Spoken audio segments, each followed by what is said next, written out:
She had been mistaken for a dozen different things in the last 3 days. A lost pet, a spy, a malfunctioning synth, and once, insultingly, a fashion statement. No one ever said person. They never got that far. Leora stood at the edge of Dock 912, a sprawling metal platform that moaned and swayed with the weight of cargo ships from half a dozen star systems. The rain here fell sideways, courtesy of irregular gravity vents, and it smelled like recycled sweat and engine coolant. She tugged the hood of her patched cloak over her long ears, the only part of her she hadn't learned how to hide properly. "Hey, Blue Girl, you leaking something?" a mechanic shouted from under a bulk hauler's wing. She kept walking. She wasn't leaking, thank you very much. Not anymore. Her boots, well, one boot and one modified containment glove duct-taped into boot shape, squelched with every step. The last station she'd passed through had offered her a free decontamination shower. The water had been freezing and slightly radioactive. She didn't complain. You didn't complain when you didn't belong anywhere. Behind her, the station's intercom buzzed to life. "Transit shuttle to Halcyon Ring, delayed due to a minor hull breach. Please do not lick the airlock door. Thank you." She hadn't planned to go to the Halcyon Ring, but she appreciated the reminder not to lick things. Useful advice, even on her worst days. A food stall perched near the docking arms caught her eye. 3 crates, a table, and a being that looked like it had started life as a rat and given up halfway. It sold what it called crisped protein matter and insisted it was void approved. Leora traded a cracked plasma lens for 2 sticks of the stuff and a nod of minimal respect. As she chewed, she tried not to think about what the protein had been before crisping. Her datapad buzzed weakly in her satchel, battery at 4%. She tapped through the usual refugee directories, looked for any station or outpost that hadn't blacklisted her yet. There was a tiny moon listed only as Human Sector 12GR9. No customs, no species registry, not even a population listing. In short, it was perfect. She rerouted her travel funds, bribed a cargo pilot with the last of her anti-grav gum, and within 20 minutes, she was stuffed between crates of dried algae and singing solar panels on a creaking shuttle that smelled like feet and crushed dreams. "You always wear that hood?" the pilot asked, trying not to stare. "No," Leora replied flatly. "Sometimes I wear shame like a cape. Want to see?" He shut up. The ride was bumpy, made worse by the shuttle's navigational AI, which insisted on playing what it called vintage Earth music. Leora didn't know what a kazoo was, but she suspected it had been used as a torture device at some point in human history. She passed the time adjusting the tension in the cargo straps, rewiring a flickering control panel with her teeth, and ignoring the way the pilot kept muttering about space insurance. They arrived at the moon during what passed for daytime. Pale blue skies, rocky terrain, and buildings that looked like they'd been 3D printed by a drunk robot. She stepped out into the soft dust and squinted at a distant shack surrounded by scrap, solar panels, and what appeared to be a lawn chair fused to a communications dish. "Is that the welcome center?" she asked. The pilot grunted. "That's Jace's place. He won't eat you. Probably. Comforting." She trudged down the slope toward the shack, arms crossed, ears twitching beneath her hood. The wind here had a musical whine to it, like a flute being strangled. Her feet ached, her side hurt, and her last protein stick had tasted suspiciously like lithium. The door to the shack opened just as she raised her hand to knock. A man, human, tan-skinned, unshaven, wearing a shirt that read, "I void warranties," stared at her with the confusion of someone who had just discovered gravity worked sideways. He said. She replied. A pause. "You lost?" "Is this planet acceptance?" she asked. "No. Then I guess I am." He scratched the back of his neck. "You're bleeding." "I'm always bleeding. I've made peace with it. Do you want a towel? Do you have one not made of sandpaper?" "No promises." She sighed, then sagged slightly, then passed out face first into his doorway. When she came to, the first thing she noticed was warmth. The second was the smell of something burnt. The third was the ancient, fuzzy couch under her body, held together by duct tape and prayer. "I hope you like stew," said the human voice nearby. "What's in it?" she mumbled. "Beans." mystery protein, crushed chips, and hope. Hope tastes like sadness. Then I did it right. She opened her eyes.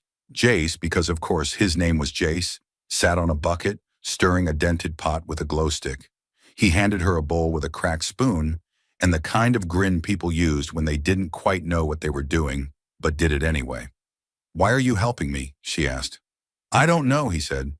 "Maybe because you look like you've been run over by the galaxy and backed over for good measure. Also, you didn't try to shoot me. That's a refreshing change." "Low standards." "Very." She tried the stew. It was edible, which was frankly a surprise.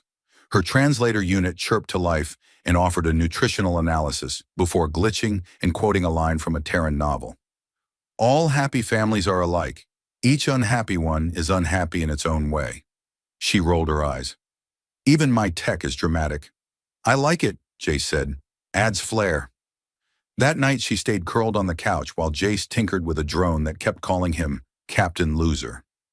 The stars blinked quietly through the skylight, and the moon's odd wind hummed through the shack's walls. Leora closed her eyes and waited for the fear to creep back in. But it didn't. Not yet.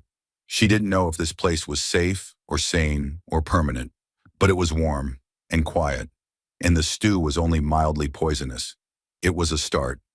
Morning on the moon started with something that resembled a rooster, but sounded more like a blender choking on gravel. Leora sat up, blanket tangled around her legs, ears twitching at the sound.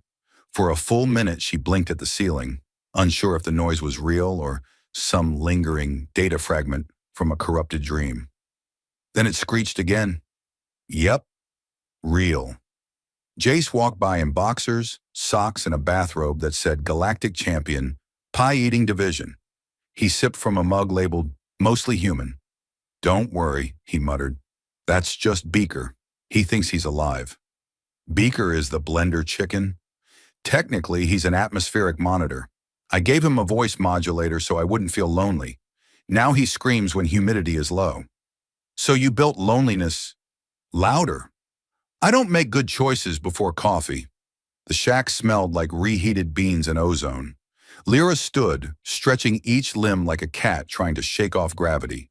Her satchel still sat where she'd left it, on the couch armrest, guarded by a ceramic duck armed with a plastic knife. Security, apparently. She opened the satchel, checked the few things she hadn't lost to theft or generosity, her cracked data pad, her folded toolkit, and a small glass orb she never touched if she could help it. Jace was busy in the corner, talking to a drone that hovered uncertainly, holding a bowl of cereal in its manipulator claw. "No, don't feed Beaker. He doesn't digest anything. That's how the last fire started." Leora watched with something approaching awe. "How are you still alive?" "Spite," he said cheerfully, and a solid disregard for cautionary manuals. By midday, she had found her rhythm, or at least something like it. Jace offered her work sorting through the junk pile behind the shack, which was actually more of a graveyard for failed inventions. She found 3 half-assembled mechs, 2 talking toasters with superiority complexes, and what might have once been a sentient fridge. It had gone into hibernation, but still whispered insults. She laughed, actual, unguarded laughter, when a spider-legged vacuum chased her for stepping on a circuit board it had declared ancestral. Jace leaned against the doorframe, grinning. "You've got a good scream. I'll add it to my resume." They ate lunch on the roof, some kind of algae wrap Jace swore was retro cuisine. The solar panels hummed nearby, soaking up the weak light while a breeze danced past them like it had somewhere better to be. Leora asked about the rest of the moon. Jace shrugged. "There's a mining camp over the ridge, but it's automated. Only other regular visitor is a trader named Omo. She sells black market socks and secrets. Don't ask which are which. And you live here. Alone? On purpose? Well, it's peaceful, and I get the best table at the only cafe. That's because there's only one table. Still counts." Later, while sorting through rusted parts, Leora found a cube no larger than her hand. She picked it up, turned it over. No markings. Smooth as glass, cold as vacuum. When she tapped it, it flared blue and spoke in Old Linthari, a language she hadn't heard since she was 8. She froze. Jace noticed. You okay? It's a message node from my homeworld, or what used to be. You want to open it? No. Want me to throw it off a cliff? She smiled faintly. Not yet. That night she stayed outside long after the stars came out, lying on the gravel beside the shack with a heat blanket and a cup of tea Jace insisted was medicinal. It tasted like boiled wires. She didn't mind. The stars blinked in silence above, and the moon sky shimmered faintly where the atmosphere thinned. From here she could see the curve of a gas giant in the distance, pink and gold and swirling with eternal storms. Jace joined her, sitting cross-legged, fiddling with a tiny drone that sang when poked. So, he said, not looking at her, you gonna stay a while? Or are you one of those travelers who collect odd stories and terrible stew recipes? She thought about it. Really thought. For the first time in a long while, she didn't feel like she was halfway out the door of her own life. She watched the stars, listened to the hum of a half-working perimeter fence, and the distant cackle of Beaker screaming about wind levels. I don't know yet, she admitted. That's fair. Want to help me build a rocket chair tomorrow? What's a rocket chair? A mistake waiting to happen. I'm in. The next few days blurred in the kind of way she never expected. Not with urgency or fear, but with slow, strange calm. They repaired an old antenna dish and accidentally made it pick up soap operas from another quadrant. They reprogrammed a food printer to produce pancakes in the shape of extinct fish. Jace taught her how to swear in 6 dialects of bad Galactic common, and she showed him how to make a bomb out of toothpaste and sonic gel. They argued about gravity boots. They raced drones. They sat on the roof every night and said absolutely nothing, and that silence began to feel like something sacred. One morning, Leora found herself laughing so hard at one of Jace's failed inventions, something he called a self-tucking bedsheet, that she forgot, just for a minute, where she'd come from. But the cube still sat on her nightstand, and some nights she stared at it, lips pressed together, ears twitching faintly as if listening for ghosts. The past wasn't done with her. Not yet. The first sign of trouble was the chicken.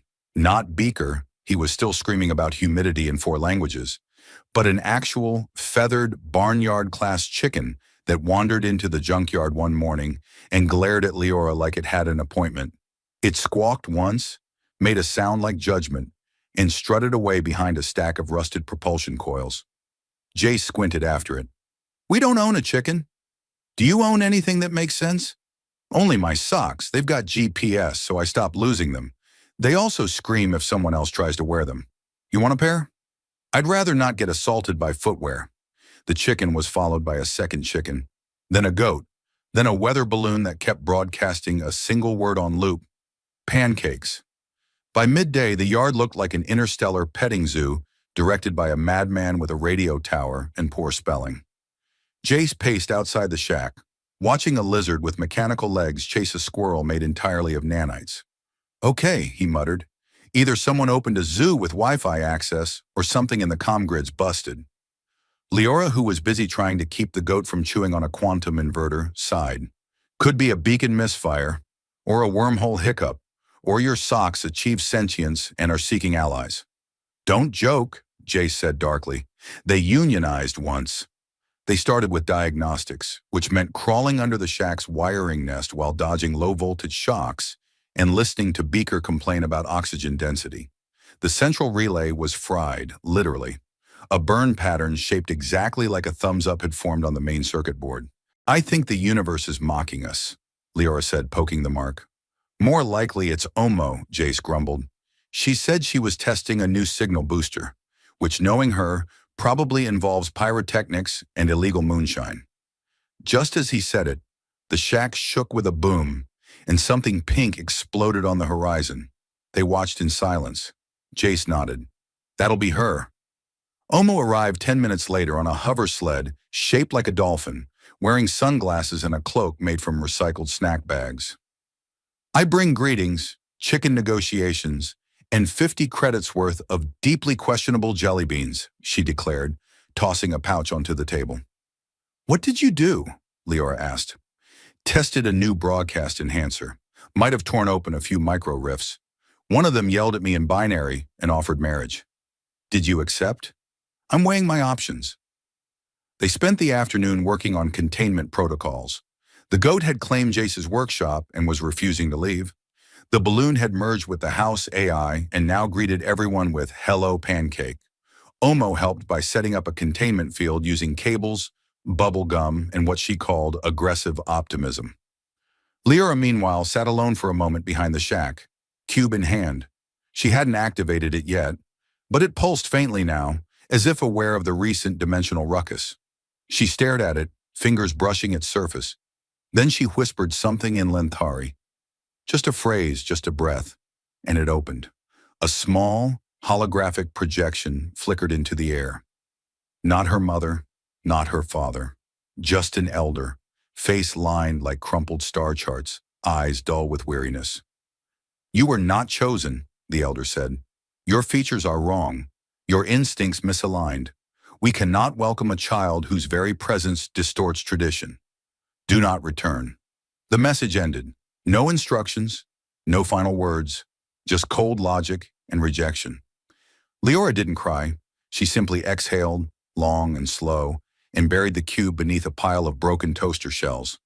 That night, she didn't sit on the roof. Jace found her in the workshop instead, quietly fixing the wing of a delivery drone that had caught fire during a particularly ambitious sandwich run. He didn't say anything for a while, just sat beside her, chewing on a glowing straw from Omo's jelly bean pouch. You know, he said eventually, my dad once told me I'd never amount to more than a glorified janitor. Said I had the curiosity of a raccoon and the restraint of a squirrel on espresso. Was he wrong? Oh, absolutely not. I am a hazard to myself and others. But I still get to build weird things and help the occasional runaway goat. That counts for something. She looked at him sideways. You're comparing me to a raccoon? I'm saying screw anyone who can't see your worth because of some ancient cultural checklist. You're funny. You're smart. You're the only person I know who can fix a temporal coil with duct tape and sarcasm. Don't forget the goat wrangling. Exactly. You're family now, whether you want to be or not. She smiled at that. Just a little. Just enough to feel the crack in the armor. Outside, something exploded again. Jace didn't even flinch. That's either Beaker self-destructing or the chicken union retaliating. You want pancakes? I want to arm the goat. Close enough. The next morning brought quiet. The goat moved on. The balloon stopped shouting. The relay clicked back into place like the universe had decided to take a nap. Omo left behind 3 holographic business cards and a jar labeled Emergency Jellybean. Jace installed a new security turret that shouted bad poetry at intruders. And Leora stood at the edge of the crater where the Elder's cube had finally shorted out and whispered her own goodbye. Not a tear, not a scream, just a quiet, stubborn kind of peace. She turned away and walked back to the shack, where Jace was trying to convince a drone that spoons were a threat to public safety. Hey, she called. He looked up. Let's build something big, dangerous, ill-advised. He grinned. Now that's the spirit. The plan began, as most of Jace's plans did, with a blueprint sketched in ketchup on a plate of noodles. Leora squinted at the mess. That looks like either a warp engine or a disgruntled octopus. He beamed.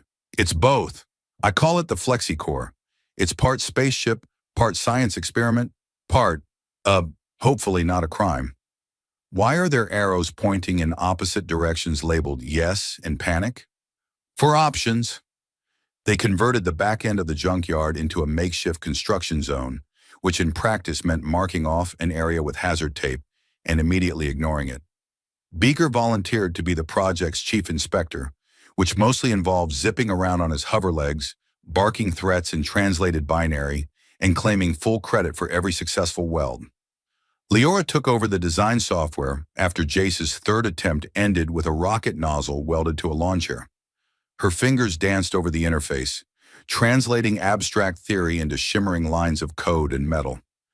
We'll need a power source that's stable, compact, and not legally classified as sentient. Jace opened a cabinet full of glowing cubes.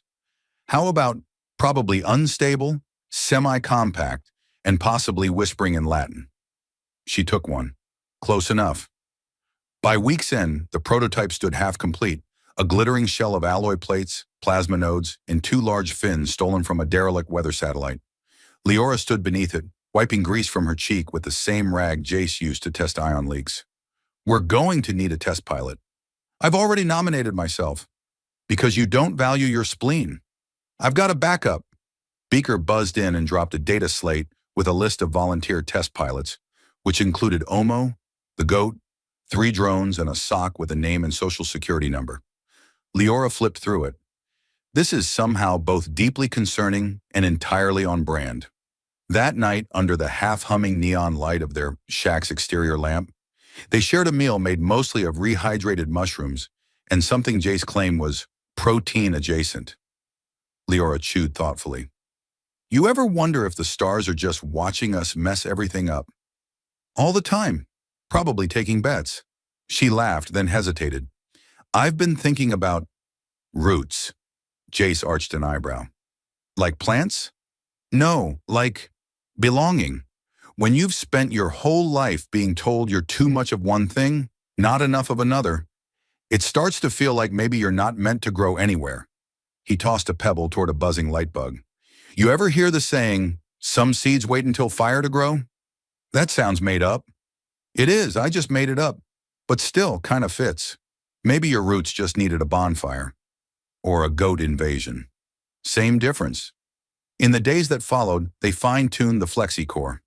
Jace installed a guidance system based entirely on his gut instincts and one suspiciously intuitive AI that liked to hum lullabies. Leora, meanwhile, figured out how to reroute excess power into shielding by looping it through a crystalline lattice she built from broken view screens and forgotten holiday ornaments. They fought over aesthetics. Jace wanted flame decals. Leora insisted on minimalist silver. They compromised by projecting holographic flames that could be turned off when she wanted to pretend the ship had dignity. The launch was scheduled for Friday. The goal was simple. Fly the FlexiCore to the edge of the system, test the warp drive, return without unraveling space-time or summoning extra-dimensional insurance agents.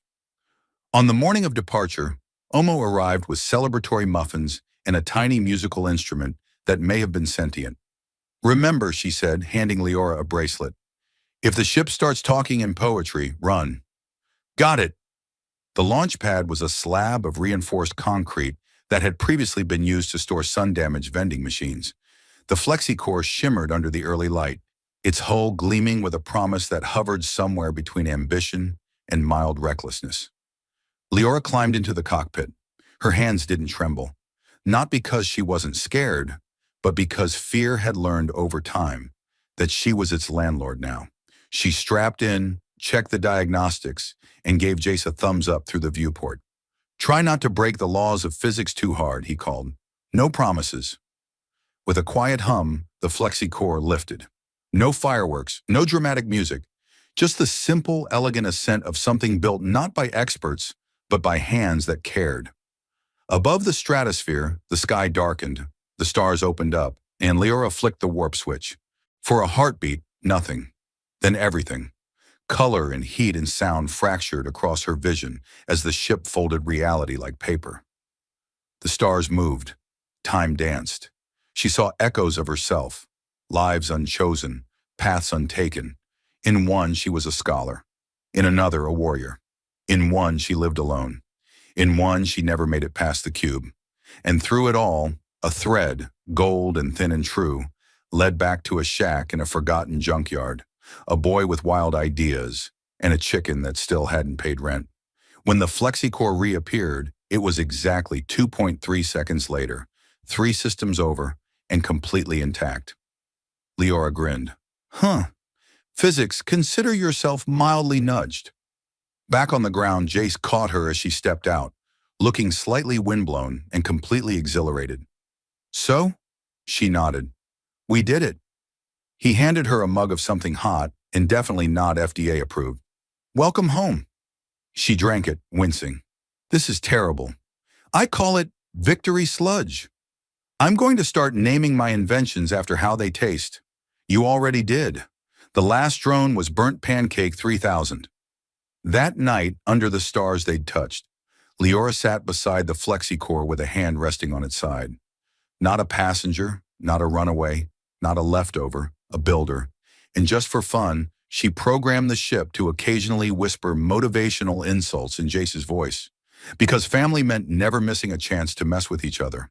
The distress call came through as a series of melodic beeps and one very offended squawk. Jace stared at the holoscreen, brow furrowed. That's either a cry for help or someone's alien karaoke. Leora leaned over his shoulder. No, it's from the Delcarian fringe. Coordinates match that old mining colony. Helix 9. Beaker chimed in with a translated update. High probability of catastrophic system failure. Minor chance of cake. Why is cake always involved in galactic emergencies? Jace muttered. They loaded the flexi-core in record time. Leora triple-checking the core stabilizers, while Jace debated which emergency poncho looked more heroic. Omo handed them a toolkit, 3 spicy pickled eggs, and a note that said, try not to die unless it's super dramatic. Helix 9 turned out to be less a colony and more a collection of tilted buildings clinging to the edge of an asteroid's mood swing. The gravity was erratic, the air recycled through systems last cleaned during a solar flare, and the residents had developed a twitch every time someone said maintenance. They were met by an engineer who looked like a walking cactus and wore a tool belt made entirely of spoons. Name's Chris. Systems are eating themselves, and we've lost 3 goats. Jace blinked. Wait, you had goats too? Chris nodded. Went feral. One of them started a union. Leora got to work in the fusion core room, where wires hung like spaghetti in a blender, and the primary circuit board was singing sea shanties. She recalibrated the power grid, replaced the coolant matrix with a flexi-core patch kit, and convinced the central AI not to self-destruct for poetic reasons. Meanwhile, Jace found the goats in the ventilation system arguing over hierarchy. He settled it by bribing them with snack cubes and appointing Beaker as their official mediator. Beaker accepted the role with a tiny top hat and immediately instituted mandatory naps.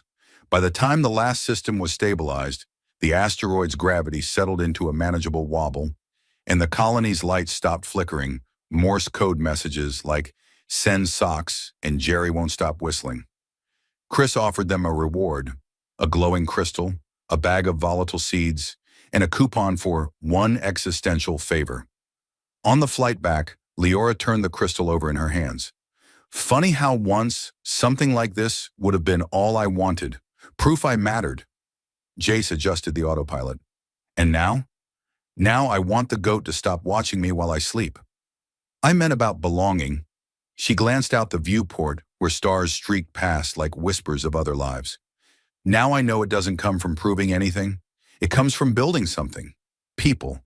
Trust. A really solid chicken-proof door. They returned to the shack to find Omo had redecorated using holograms of motivational quotes and abstract art that resembled confused elbows. Had visitors, she said. Recruiters. Leora tilted her head. For who?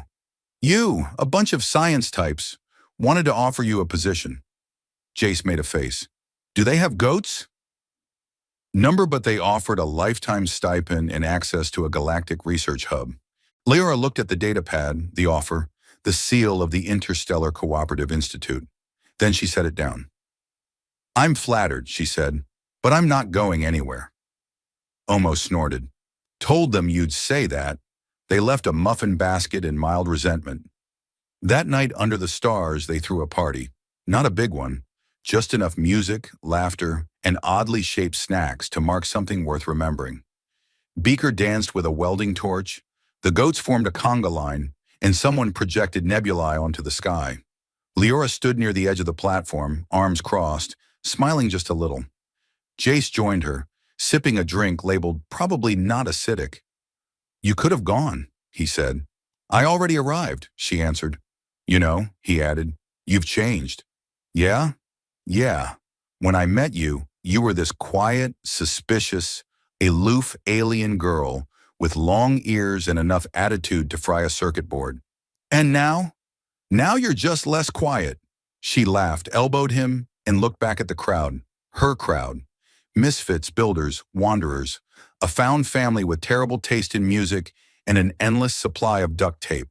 And somewhere, deep in the FlexiCore's drive, the AI hummed a lullaby composed entirely of their adventures, ready for whatever came next. Because some journeys didn't end. They simply became home.